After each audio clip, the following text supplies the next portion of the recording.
And Margaret, you will introduce our speaker today. So let me hand over the mic to you, and thank you very much. You bet.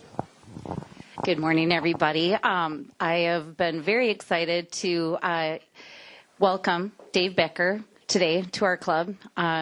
He'll go into depth as to what he does, but initially I'll just give you just a brief bio. It's very brief, so I'll be quick. Dave Becker, the president and CEO of Angel Foundation, has spent close to 20 years working in the nonprofit sector. Prior to the Angel Foundation, Dave led the Central Territory of the American Diabetes Association, served as the Chief Development Officer at Canvas Health in Oakdale, and spent more than 10 years with the American Cancer Society. So not only thank you for all your service for the nonprofits, but for all you do for the families of people that are affected by these difficult circumstances. So once again, I welcome Dave Becker from the Angel Foundation. All right. Thank you. You're going to have to help me manage time because, as Erica knows, that is not my forte. But I really want to say thank you. You don't have baskets or name tags, but you do have a full room of people. So that says something, I think. Margaret touched on just a little bit of my background, and I've been in the nonprofit health sector for close to 20 years, and really I've been fortunate to work with really great organizations and the ones that have been most passionate about are those related to cancer. Like Margaret said, I spent 11 years at the Cancer Society helping families, and am so excited to be at Angel Foundation. So, quick show of hands, who has heard of Angel Foundation? Okay, awesome. How many people know Margie Saborov? Anybody know Margie? Okay. John is one of our wonderful volunteers. Just a little history. In 2001, Margie and Mark Saborov, Mark had been, he was an oncologist for 35 years. Margie was a patient advocate, and they would continuously see patients coming into clinic that had really big financial needs, and that remains today. They started the foundation in 2001, 18 years ago, and really it was started to give financial support to individuals going through cancer. They started with $60,000 and served over 100 cancer patients in that time frame, and I'm really happy to report that we've served over 19,000 cancer patients, and yesterday was a big milestone for us. We gave out over $9 million in the 7-county metro area. So I'll touch on our service area a little bit. So we serve adults with cancer. We really help with education, emotional support, social support, and financial support.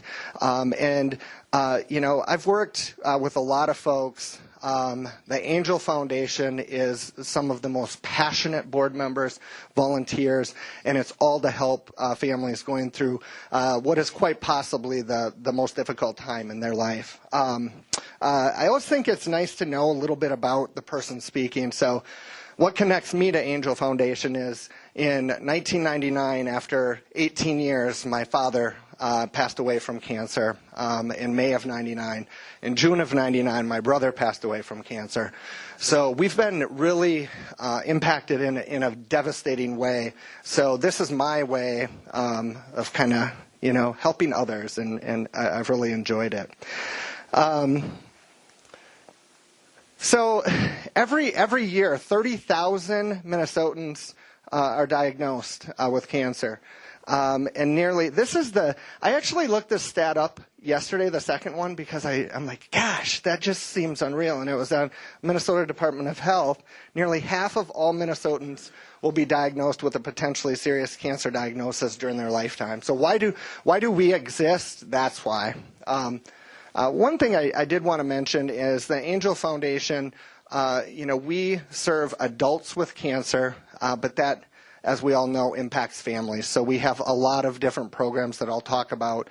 We serve the 7-county metro area. You have to be living in or treated in the 7-county metro to get the emergency financial assistance that I'll talk about.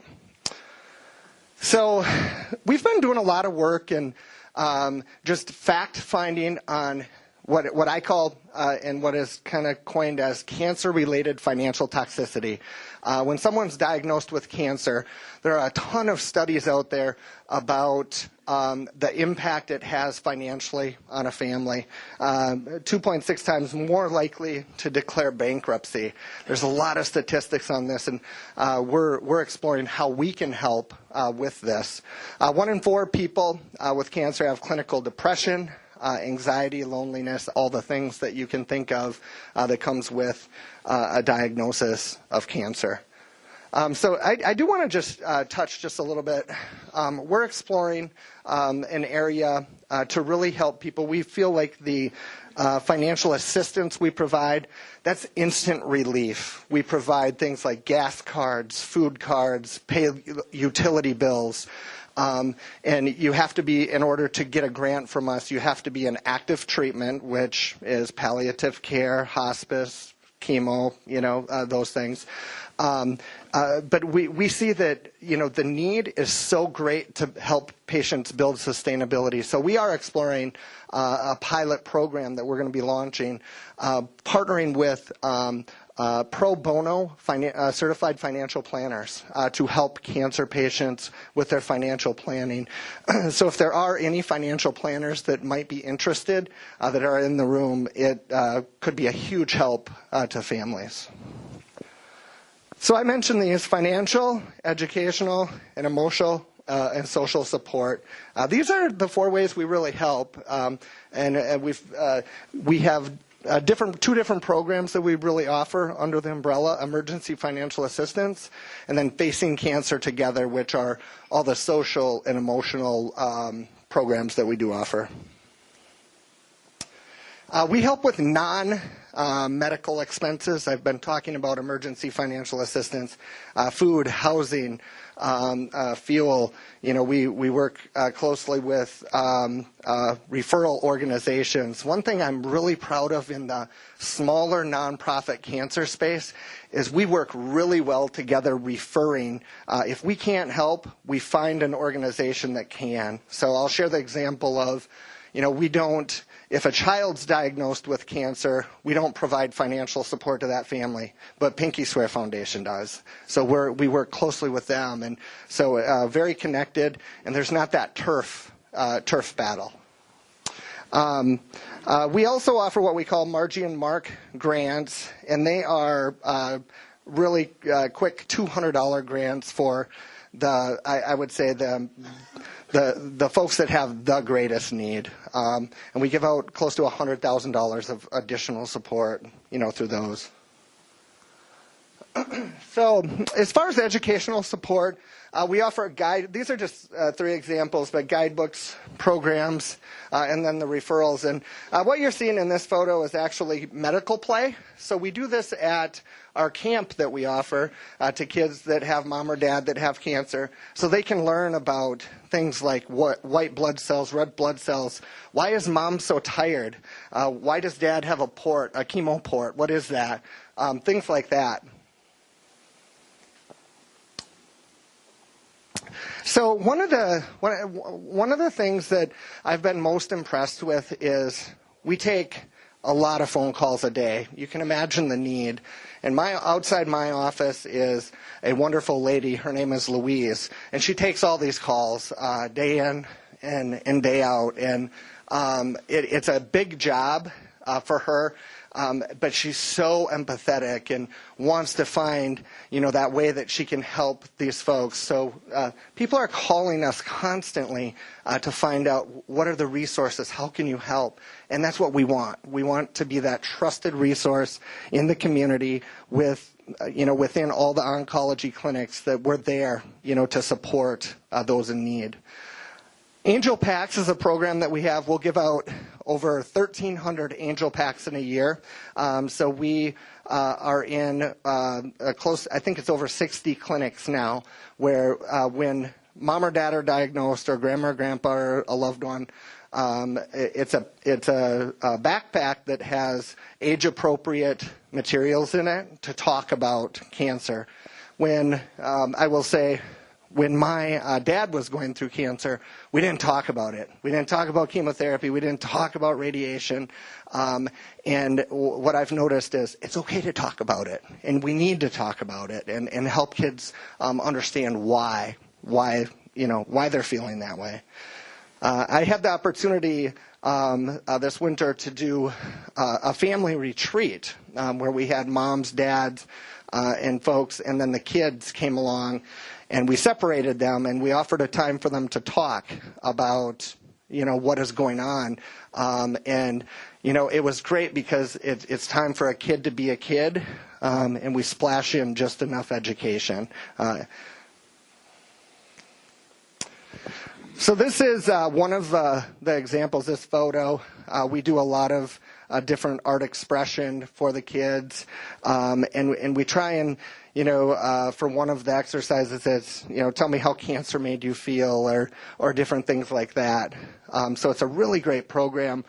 This is we have two programs, it's called Kids Night In, Parents Night Out, where we offer the kids to come in, do woodworking, artwork, things like that. And then the parents can go out and we take them to dinner and provide an opportunity for them to really talk in a social setting. So that is an example of that. So, there's a lot of, I think if I leave here today leaving you with anything, know that we're here for the community. Please share Angel Foundation as a resource. We work with all the oncology social workers. We're in the clinics. But even if you're out in the community and you hear a family is struggling with cancer, please just mention our name. We're easy to find. Google, we're in the A's, so it makes it really easy. It's nice for funding, too. So this is, some examples, how to tell your child you have cancer, age-appropriate tips and tools, just a magnitude of different resources for families to use. So this is one thing that I will say is for our emergency financial assistance grants, I think a lot of times people think that it's a tedious process and I'm going to have to send in my W-2s and all this. We make it really pretty simple, and it's really, we verify you have a cancer diagnosis for obvious reasons, and then it's a pretty simple process.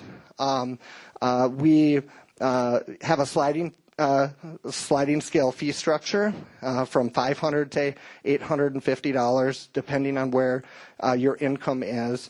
And one thing someone shared with me was, and it's kind of stuck in my head, is $800 may not seem like a lot until you don't have it, and then it's a lot. And you can buy a lot of food and a lot of gas to get to treatments and things like that. So we have a lot of times we turn around applications within 2 days. If someone calls in the morning, says their lights are going to be shut off that day, we'll act fast and call Excel, make sure that their lights stay on. We do have an app. We're in the 21st century, so a lot of systems are going paperless. So we have to accommodate that and be able to share tools. So we do have an app that can be downloaded. And we have to update our slide. We just went over 9 million if you didn't catch that earlier. So this is a really special place. This is Camp Angel. John knows it well. He has volunteered there for years. But it is a place for a kid to be a kid, and we say we add just the right amount of silly and serious to it. But you can see all the smiles and the great time the kids have. We have 2 camps, one in June, one in August, and we serve about 180 kids.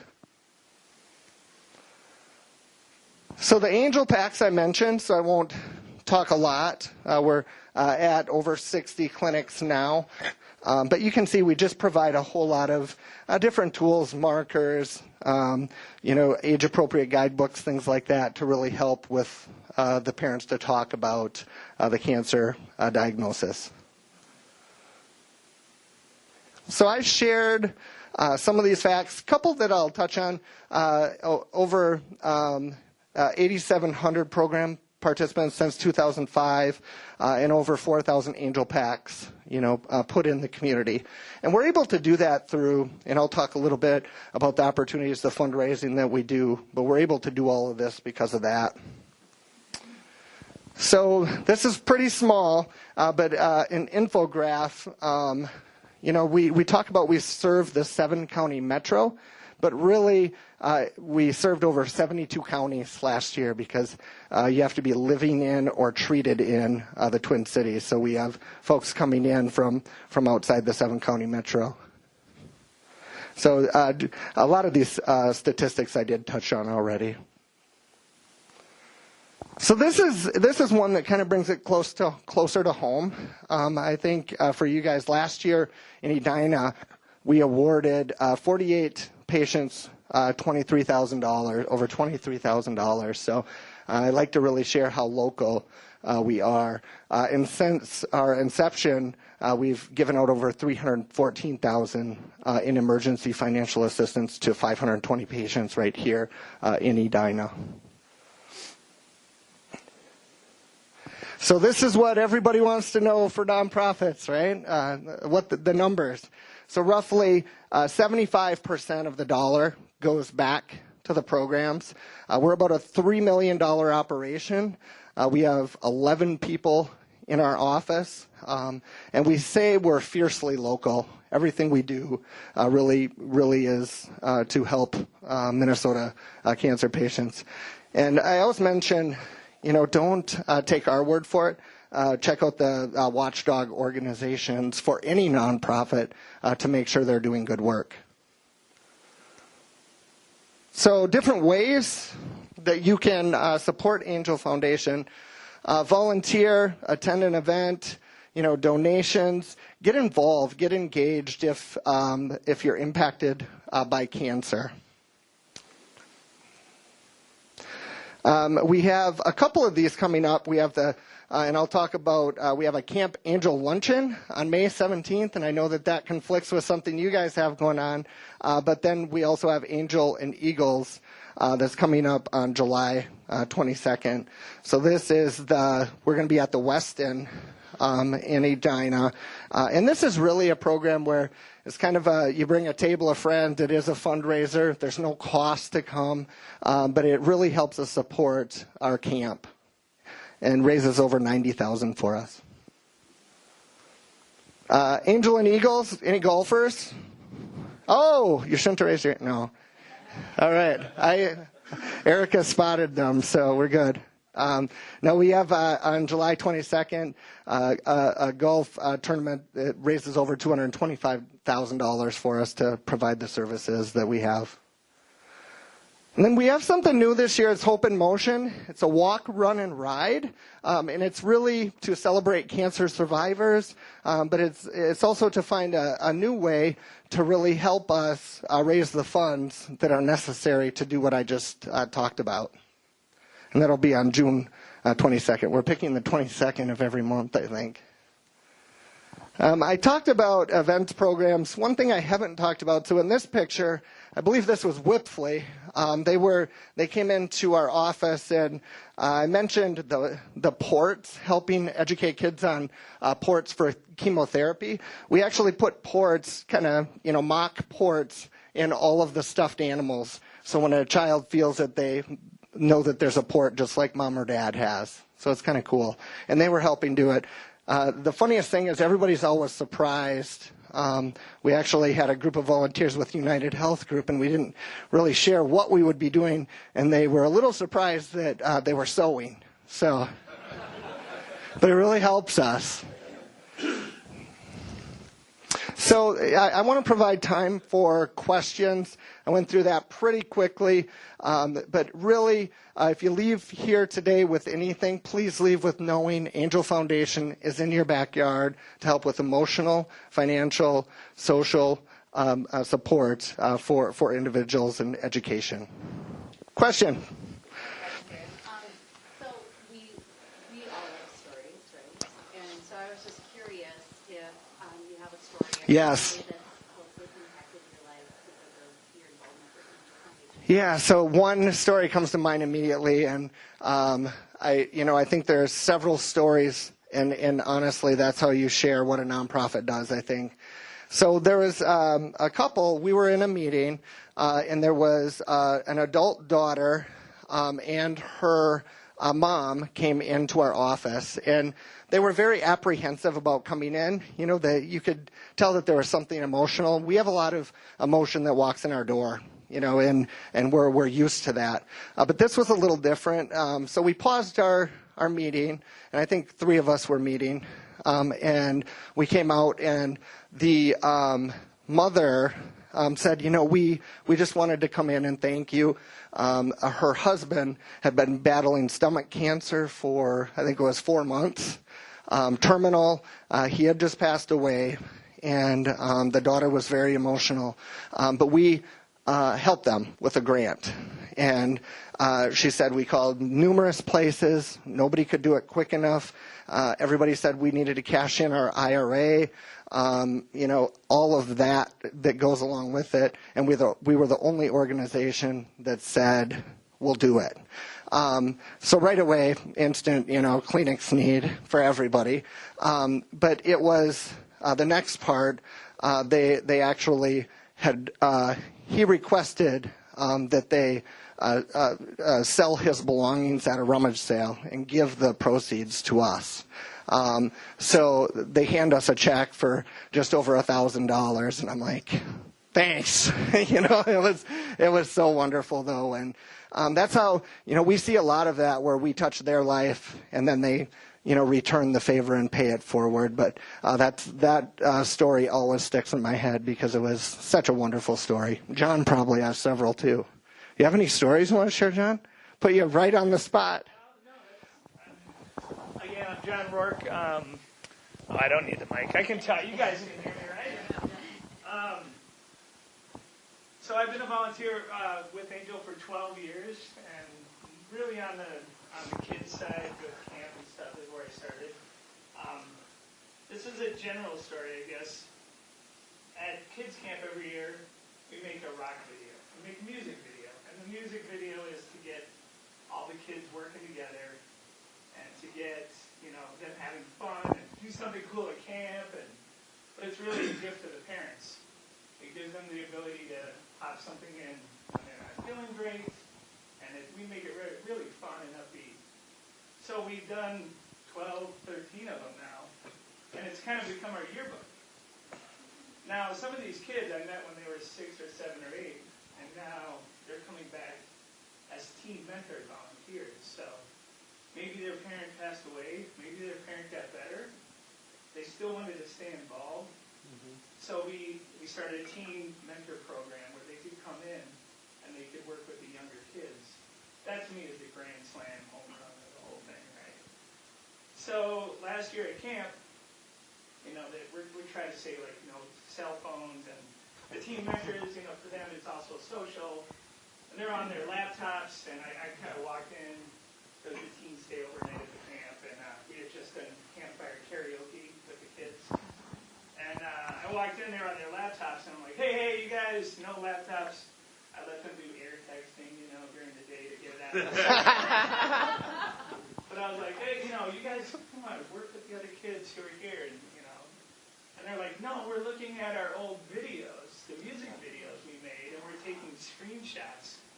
So these kids were taking screenshots of when they were 7 and 8, and now they're 16, 17, and 18, and they're coming back and volunteering.